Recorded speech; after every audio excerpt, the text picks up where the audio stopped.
How would you like a 15% discount to my daily email, the stack of stuff, the show notes, discounts to the conference, all of that? All you need to do is text the word show to 33777. You'll get the annual subscription with a 15% discount to my daily email. You'll get the stack of stuff, the links to the show notes, discounts to the conference, and so much more. All you have to do is text the word show, SHOW, to 33777. Text show to 33777.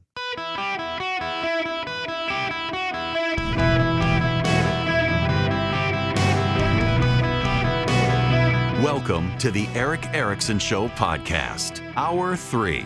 Welcome, friends. It's Eric Erickson here across the nation. It is an open line Friday, 877-973-7425, should you wish to be on the program.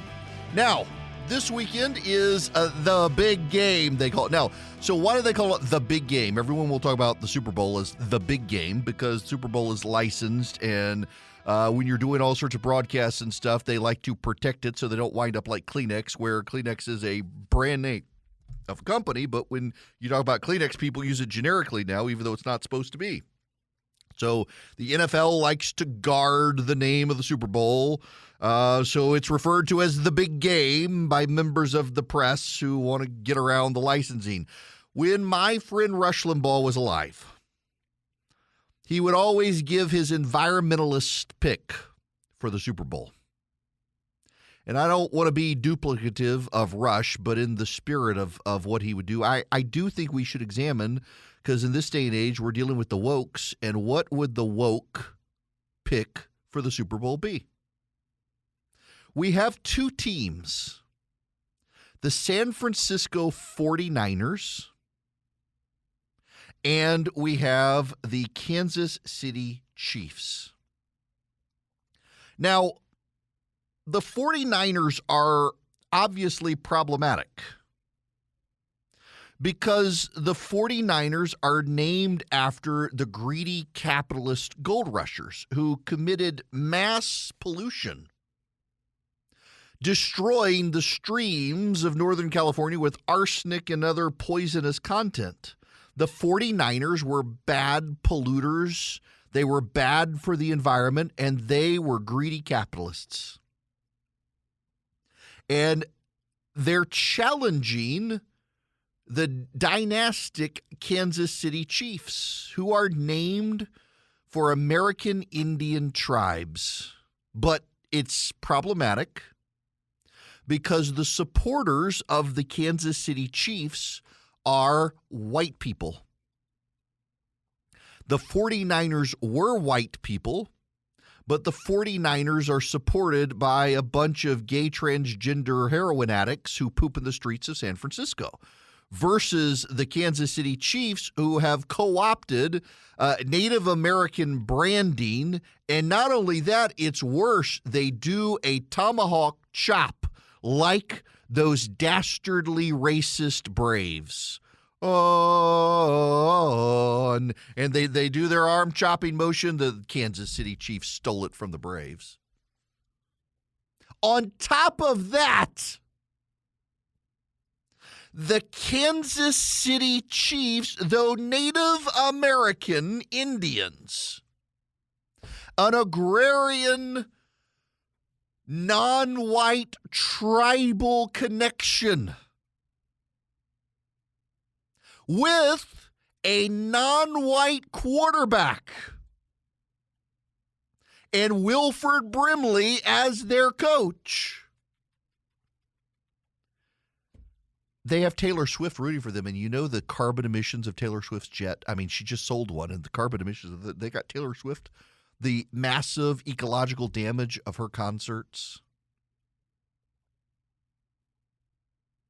I mean, I've thought seriously about this. My heart is with the Kansas City Chiefs. I like the Chiefs. I actually do like the Chiefs. I like Brock Purdy, though, if I'm honest. Brock Purdy, he's a sensation. The guy is just, he's like the poorest member of any NFL team. He lives with roommates in San Francisco because he came in as like the absolute last draft pick Absolute. The base salary in the NFL is $800,000. That's what he's got. The dude drives like a 10-year-old Toyota.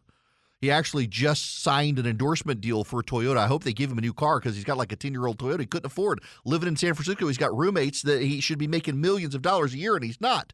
I mean, to work for a group of greedy capitalists like a bunch of 49ers, he's underpaid, and he's an amazing sensation. He's an avowed Christian. He looks like every mom's dream date for their daughter, just a good little suburban boy who dresses like it. Versus like the Travis Kelce wild outfits that he wears dating Taylor Swift, and you got Patrick Mahomes but I do like the Chiefs. I got to admit, I like the Chiefs.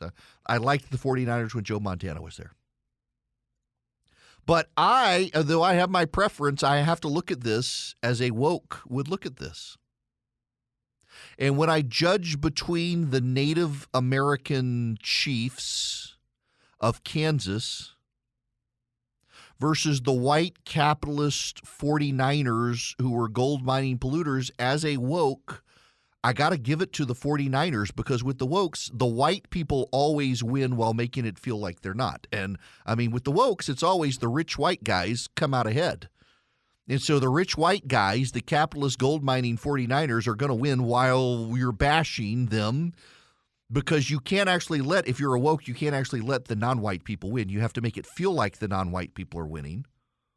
So you're going to praise the Kansas City Chiefs for being Native Americans, but you have to admit that they have latched onto that culture and have polluted it with their misogyny and racism, and recognize that the 49ers are going to be rooted for by the heroin addict, transgender prostitutes of San Francisco who are pooping in the streets, and that gives them more moral claim. Because though the Native Americans should have the great moral claim to win the Super Bowl, the greatest moral claim comes from the non-white, transgendered heroin addicts who poop in the streets, who have the greatest moral claim, and they are going to be rooting for the Christian white kid, Brock Purdy, and the 49ers, and because that's where the greatest intersectional claim lies, the 49ers have to win the game if the wokes are to be defended. When you're a woke, never bet against the white people winning. So there you have it. The woke Super Bowl pick. It's got to be the white guys without making it sound like it's the white guys. So you're actually relying on the fan base of the heroin addicts of San Francisco. And 49ers should win. I actually would kind of like to see Kansas City win it because, the rumor is Travis Kelce will retire with his brother and wants one of the diamonds from a Super Bowl ring to be in his engagement ring to Taylor Swift, and that would make my kid very happy. And if Travis Kelce and Taylor Swift did get married, there would be a marriage boom among the white girl automatons of America who only do what Taylor Swift says. And then if Taylor Swift and Travis Kelce have kids, there will be a population explosion heard around the world of every 20-something young woman in America finding some dude to get married to and have kids with so she can be just like Taylor Swift. Taylor Swift, Travis Kelce could single-handedly solve the population crisis of America. We have slipped beneath repopulation in America, and there has never been a country on earth that once it has slipped below even birth rate of population sustains itself versus people dying, any nation that's ever slipped below that point has never bounced back from it. And we're slipping beneath it. Japan is so far beneath it. Whole towns in Japan are disappearing. In Germany, situation is so bad the wolves have literally come back out of the forests and are in towns now where the towns are dying off. You get Taylor Swift and Travis Kelce married, every 20-something girl in America is want to get married and have a baby because Taylor Swift did, and she could save this country. She really could. But I think we got to go with the woke pick of the San Francisco 49ers. I intend to watch it. So I'm flying to my parents tonight. I'll land late tonight, stay in Baton Rouge, go up to my parents tomorrow, take my mom out for lunch, since I couldn't be there for her birthday. Have an enjoyable day with my parents. Then I got to be on a 6 a.m. flight to fly home on Sunday because the other flights were full.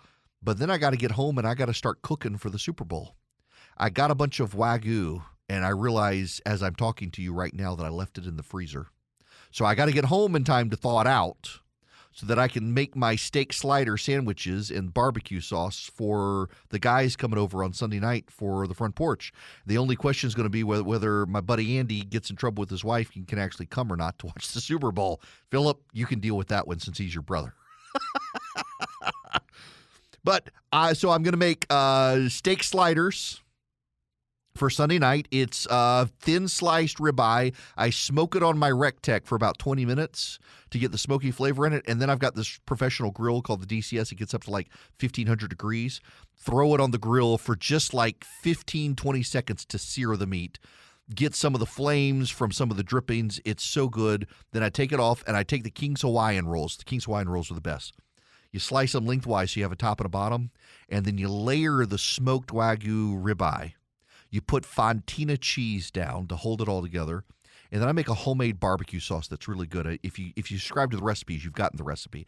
Otherwise, go to E.W. Erickson, text recipe to 33777. And just scroll through, you'll find the barbecue sauce recipe. It's really good.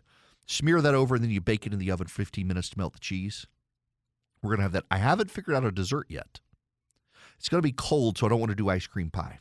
I may get my wife to make a pecan pie if she's willing to do it, but we got to restock our supply of pecans. But I could use a pecan pie.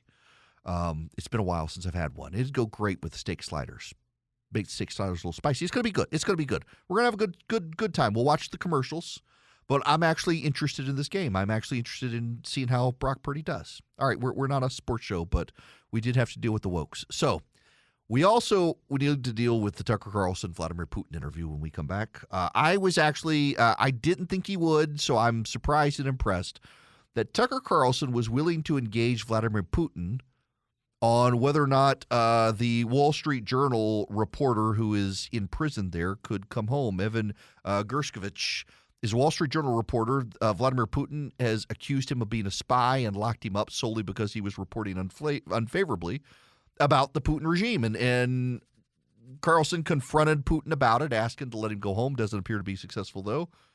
What I'm disturbed by, however, is not really the Carlson interview, but the number of people on the new right who are rooting for Russia and against the United States. There are some prominent voices out there saying, how can we really say we're a good country? Maybe Vladimir Putin and Russia's are good. Look what they do to the gays and whatever group you hate.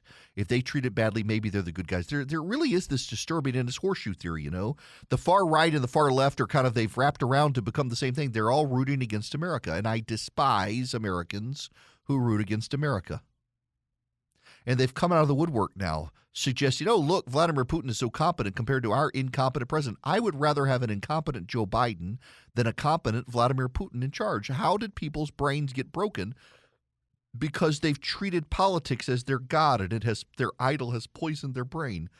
Yes, I do want to talk about that when we come back. I'll take your phone calls as well. It's an open line Friday, 877-973-7425.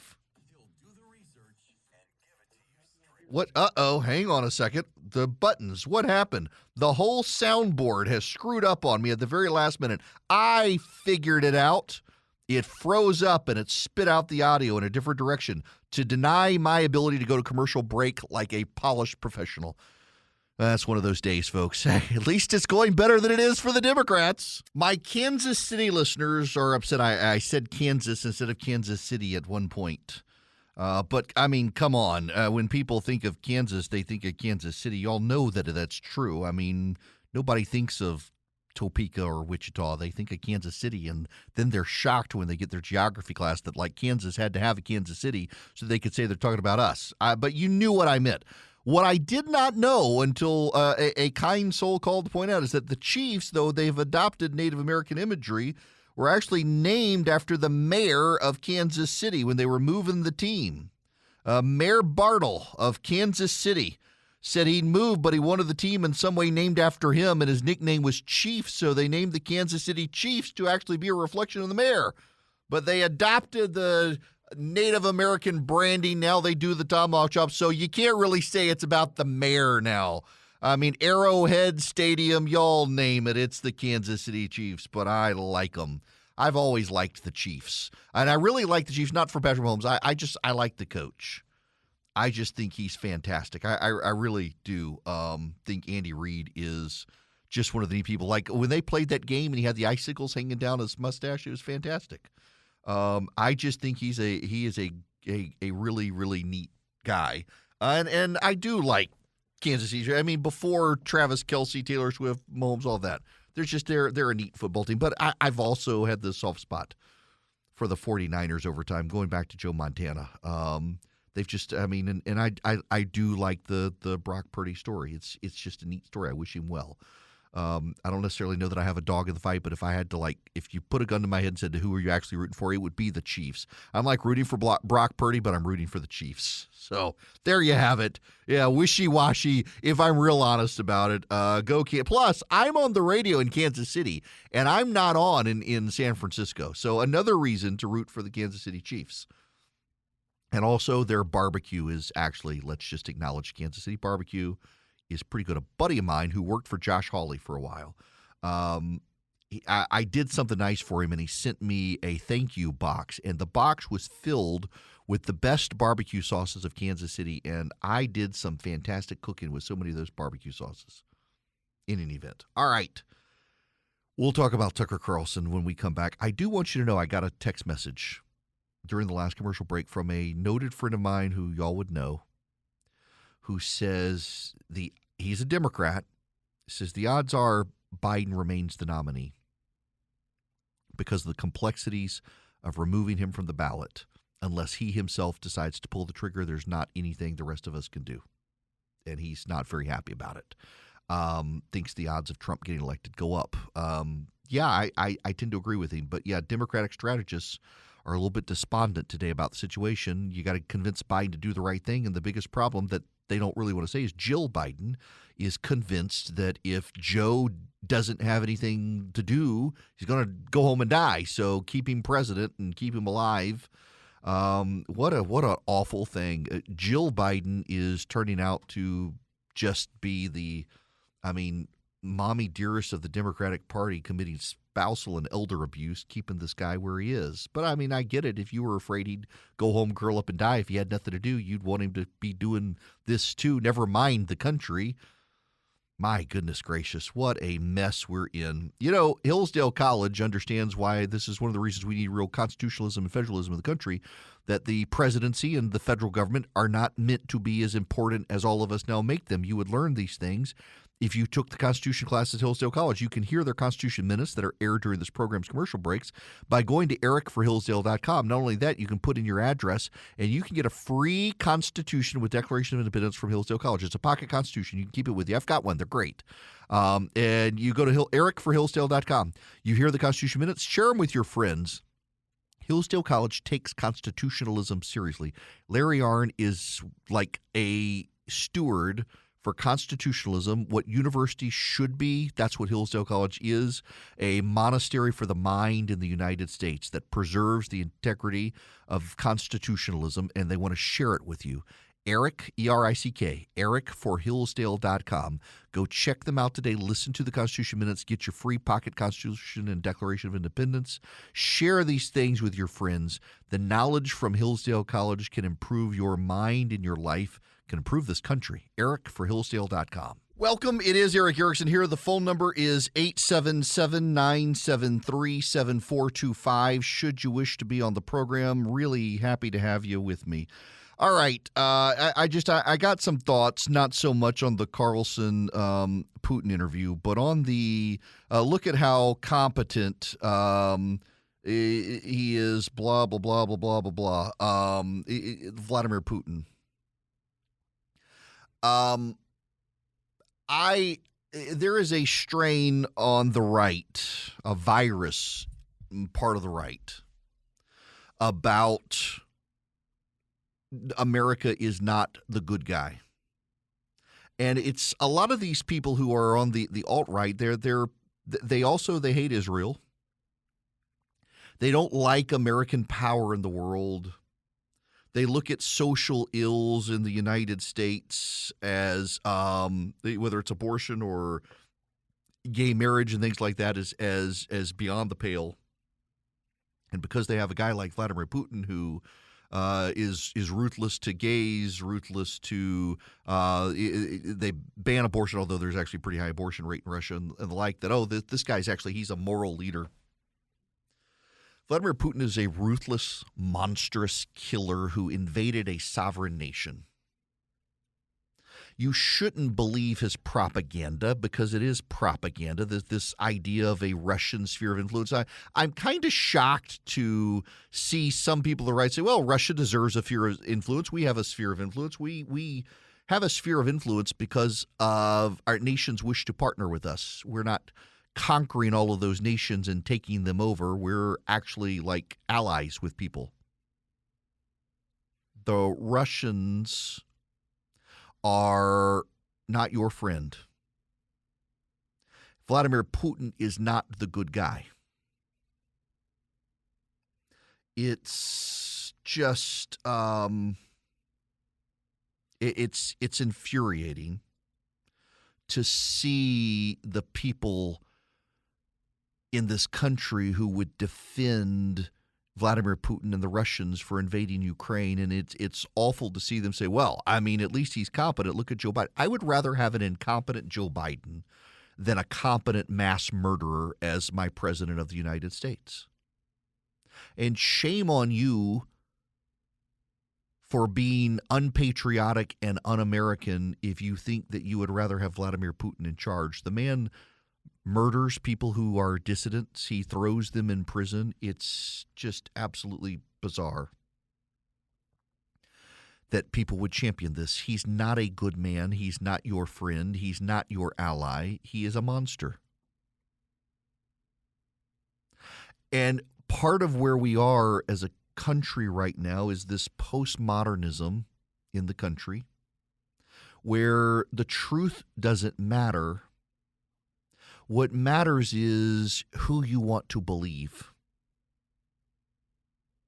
So when you platform voices and you put in your mind the voices of those who say everything is hunky-dory and Vladimir Putin is a good guy and he's misunderstood and he has a claim to Ukraine, and we should allow him to have it, it doesn't matter what the truth is. You've decided it's your truth. You don't actually care about the truth.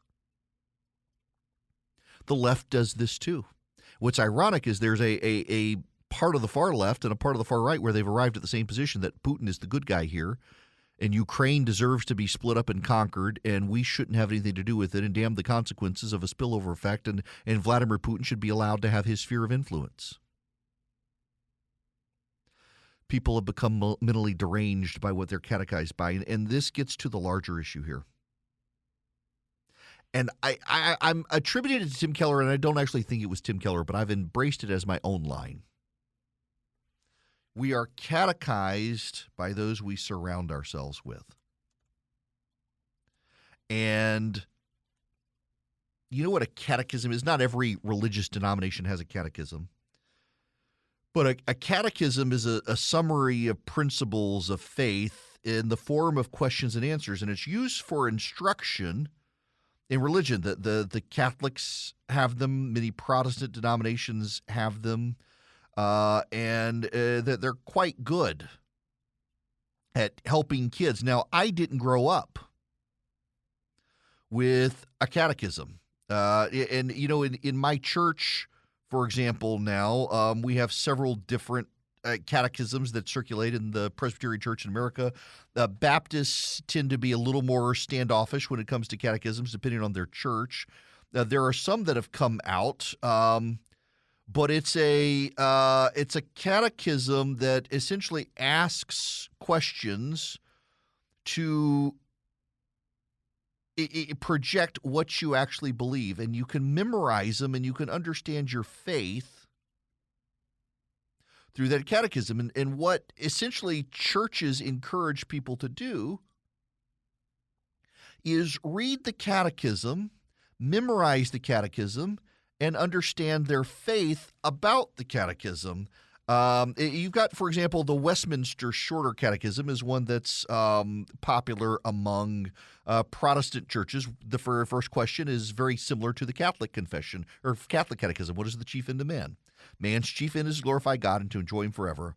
What rule hath God given to direct us how we may glorify and enjoy him? The word of God, which is contained in the scripture of the Old and New Testament, the only rule. Now, and every church has these. This isn't theological discussions, just understand what a catechism is.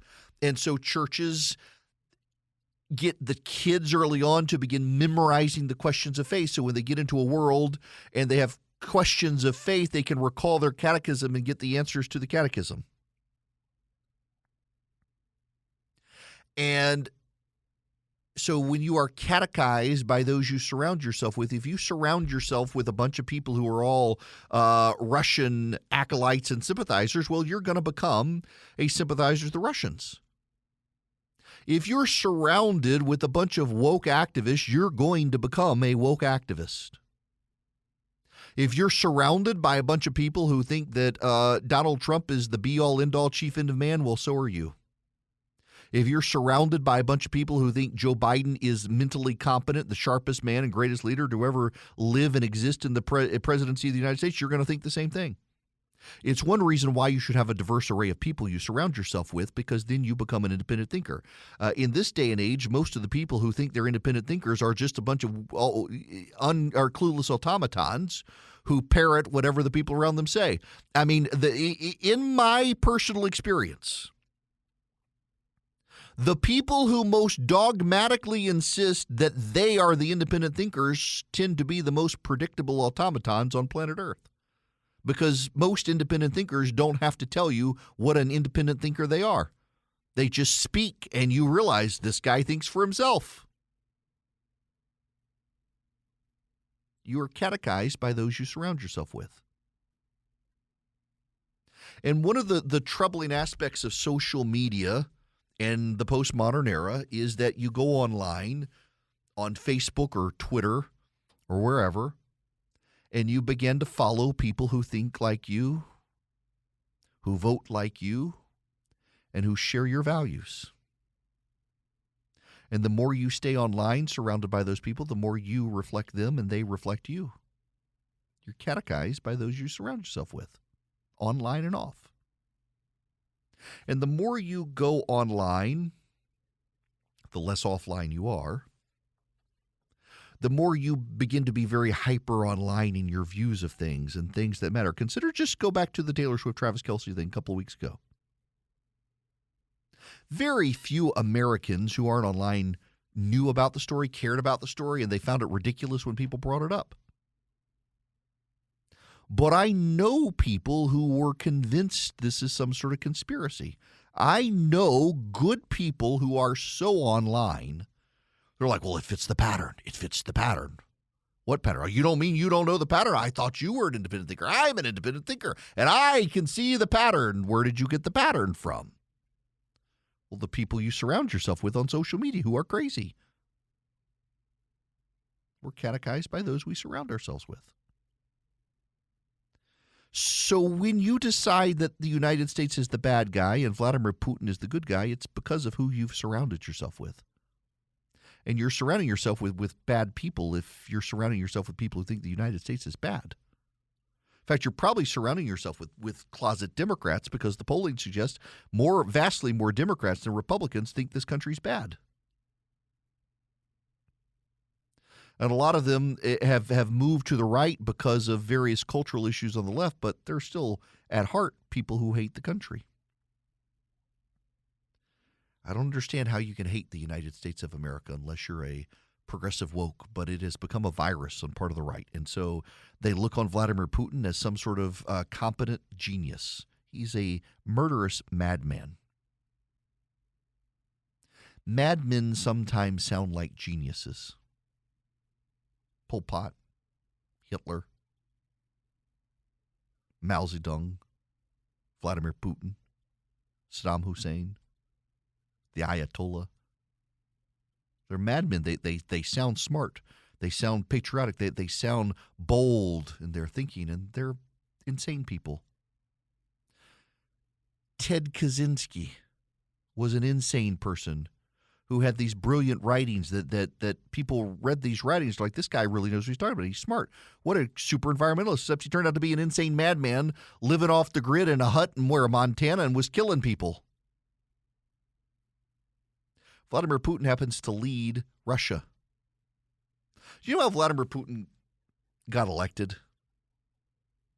Vladimir Putin blew up an apartment building and killed hundreds of people, and he blamed the Chechens because he wanted to invade Chechnya. He needed a way to get into power because he was afraid of the rising Islamic influence in Chechnya. So he arranges for an apartment building to be blown up, blames the Chechens, comes into power under wave of support to go fight those people, starts a war with them to slaughter the Muslims in Chechnya.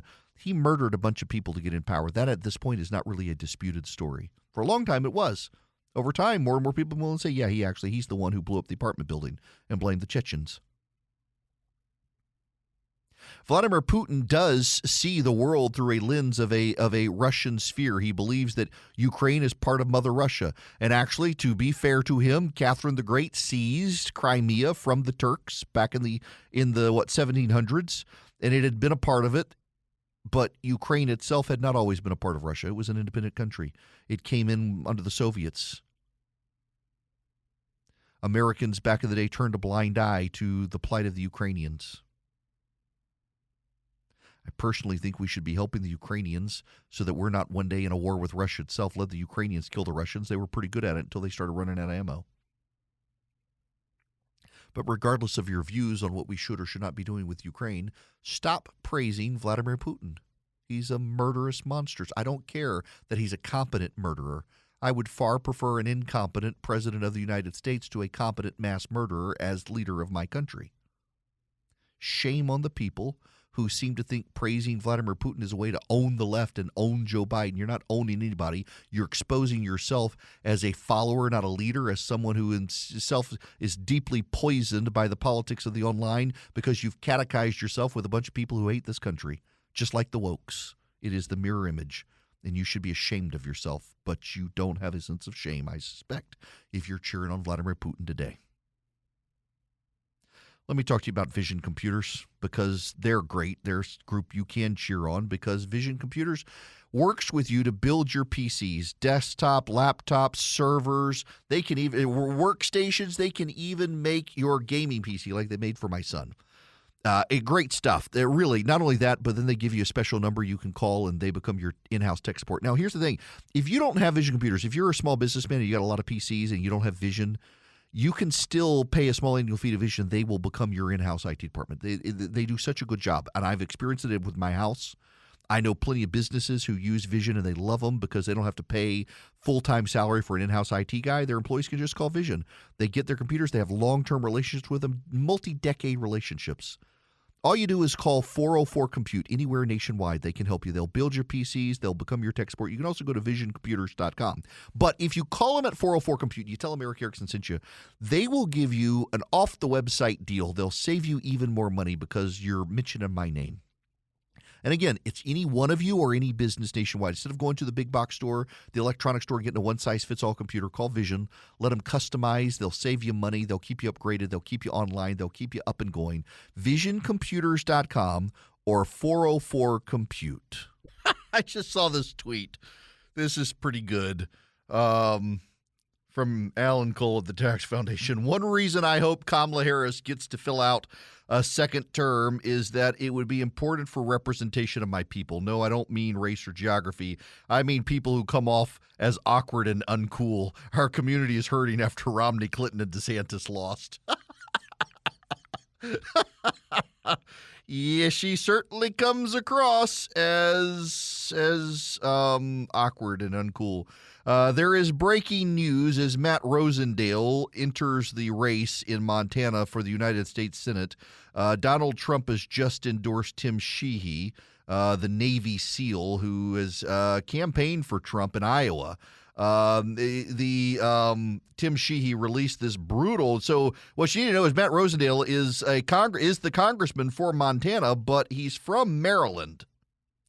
And Tim Sheehy just launched this as Matt Rosendale enters the race. This is what Tim Sheehy just put up online. Montanans. This is Matt Rosendale not able to pronounce Montana the way people from Montana say it. Montana. Okay, to hear Montana. People of Montana. Citizens of Montana. Citizens of Montana for the citizens of Montana. Okay. All Montanans. Flathead County, Montana. We're here in Missoula. From Great Falls, Montana. From Roundup, Montana. Montana. Montanans. Montana. Montana. Ouch! That's not a good rollout for the Rosendale campaign to have Sheehy launch this, and then to have Donald Trump come out and because remember, Rosendale is a Trump loyalist. That's wow. Yeah. So yeah, I can pronounce the name of your state, Charlie. How can your own congressman not pronounce the name of your state? And if he's gotten away with it, he's not going to get away with it here. It appears, and yeah, it's remarkable that Rosendale was a real Trump loyalist, and this is Donald Trump's statement. I love Montana. Tim Sheehy is an American hero and highly successful businessman from the great state of Montana. He is strongly supported by our incredible chairman of the NRSC, Steve Daines, and many other patriotic senators and Republicans who have endorsed our campaign to make America great again. I always respect Matt Rosendale and was very happy to endorse him in the past and will endorse him again in the future should he decide to change course and run for his congressional seat. But in this instance, Tim is the candidate who is currently best positioned to defeat lazy John Tester and regain the Republican majority of the United States Senate. Tim is a political outsider, strong on the border, the military, vets, and our constantly under siege Second Amendment. He will stand tall in the fight against the radical left Democrats who are destroying our country. Also, he is far more likely to defeat lazy John. American first patriot Tim Sheehy has my complete and total endorsement against Matt Rosendale. There you have it. This may actually be the match coming out this strong, and that video on how Rosendale pronounces the state, that's going to be a mess for a launch day for him. We'll see. But if the Republicans, so they've got Joe Manchin, they're going to win West Virginia. That would take the Senate to 50-50. If they pick up Montana, that gives the GOP control of the Senate, 51 seats. If they pick up Ohio, if they pick up Pennsylvania, that gives them the Senate. And those states are in play. Nevada is in play. Arizona is in play. Although I don't know how much with Kerry Lake there as the Republican nominee. But the GOP has a real shot at winning the Senate. Just never underestimate the Republicans' ability to snatch defeat from the jaws of victory, even against President Drool and Vice President Cackles. They still have a path to victory, despite Joe Biden not even realizing he's president of the United States anymore. You guys have a great weekend. Talk to you Monday.